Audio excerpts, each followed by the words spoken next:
안녕하세요. 부자 친구들의 전 사이트입니다. 오늘은 중국인 55%가 한국 부동산을 소유하고 있다고 하는데, 그럼 한국은 어디로 가는가에 대해서 한번 알아보려고 합니다. 외국인이 가진 우리나라 주택 중에서 55%가 중국인이 소유하고 있다고 하는데요.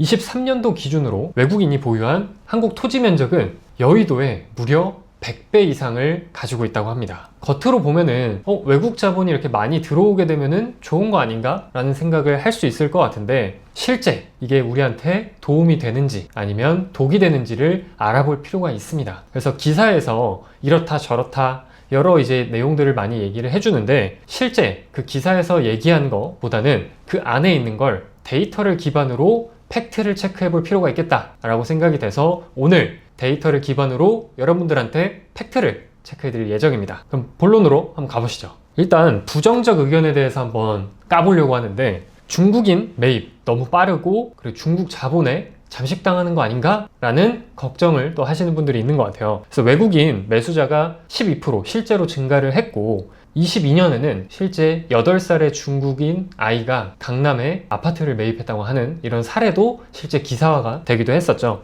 이런 기사들을 통해서 우리는 중국이 우리나라 부동산을 빠르게 잠식하고 있구나 라는 생각을 가질 수 있을 것 같아요. 그런데 팩트를 여기서 제대로 체크를 하고 가야 됩니다. 실제 중국인 분들이 소유한 주택의 상당 부분은 강남이 아닙니다. 뭐야, 기사에서는 다 강남 좋은 거 이렇게 얘기를 했는데, 그럼 뭐지? 실제 데이터를 까보니까 부천, 안산, 시흥 이런 실제 그분들이 거주를 하면서 일하는 그런 주거지 근처에 주택들을 많이 매입을 했다는 거죠. 그래서 강남은 정말 극소수의 사람들이 투자의 목적으로 매입을 하고 있다는 겁니다. 최근에 또 시그니엘의 사례가 하나 있었어요. 시그니엘에 최근 중국인 분이 현금으로 매수를 했다는 사례가 있었습니다. 하지만 이런 것들은 이슈화를 시키기가 너무 좋죠. 근데 부천에 중국인 분들이 나 집 샀어요 라고 하는 얘기를 우리가 궁금해하나요? 궁금해하지 않죠. 그러니까 기사화가 되는 것들은 대부분 좀 이슈가 될 만한 것들이 기사화가 되기 때문에 중국 사람들이 우리나라의 핵심지를 빨리 확보해 가고 있는 거 아닌가? 이러다가 우리나라가 중국 자본에 영향을 많이 받는 거 아닌가? 라는 생각을 할 수밖에 없게끔 만드는 것 같아요. 그리고 두 번째, 중국인의 이 유입에 따라서 집값을 혹은 토지 가격을 자극하는 거 아닌가? 그래서 나는 아직 집을 못 샀는데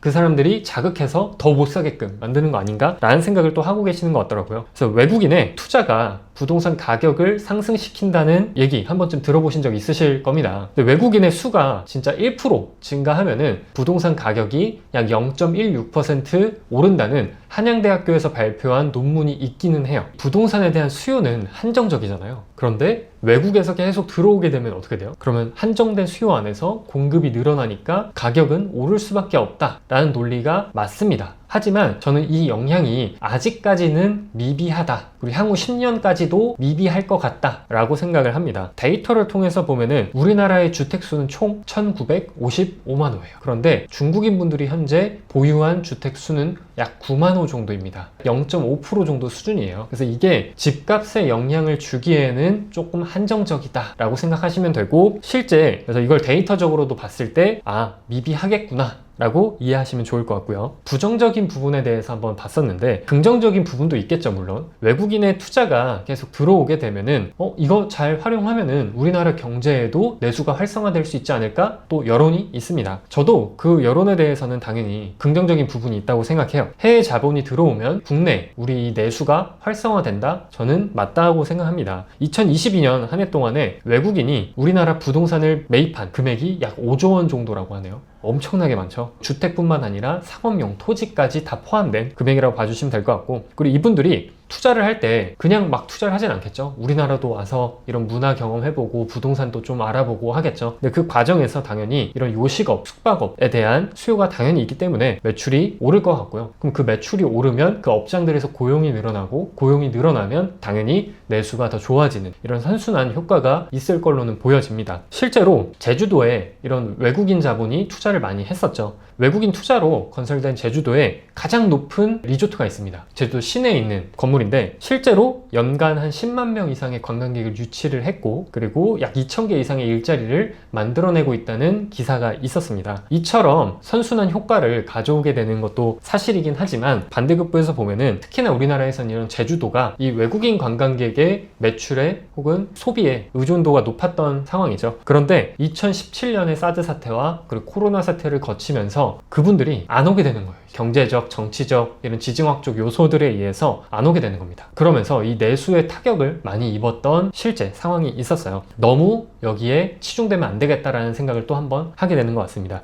특히나 중국 자본에만 의존하면 안 되고 여러 다양한 미국, 일본 여러 다양한 나라들의 자본을 같이 유치하는 이런 전략들이 조금 필요하지 않을까라는 생각입니다. 중국인 55%가 한국 부동산을 소유하고 있다라는 이 기사 타이틀만 보고 제가 내용을 한번 이렇게 봤었는데 이거는 여러분들한테 데이터를 기반으로 팩트 체크를 한번 해드려야겠다라는 생각이 들더라고요. 중국인 55%가 한국 부동산을 소유하고 있다. 한국 부동산은 중국 자본에 잠식되는 것인가? 라는 기사에 대한 오늘 데이터를 기반으로 한 팩트 체크를 진행했습니다. 오늘 영상은 여기까지입니다. 재밌고 유익하셨다면 구독과 좋아요 그리고 여러분의 이 중국 자본에 대한 의견이 어떤지 댓글로 남겨주시면 감사할 것 같습니다. 다음에 더 좋은 콘텐츠로 찾아뵙겠습니다. 다음 영상에서 또 만나요.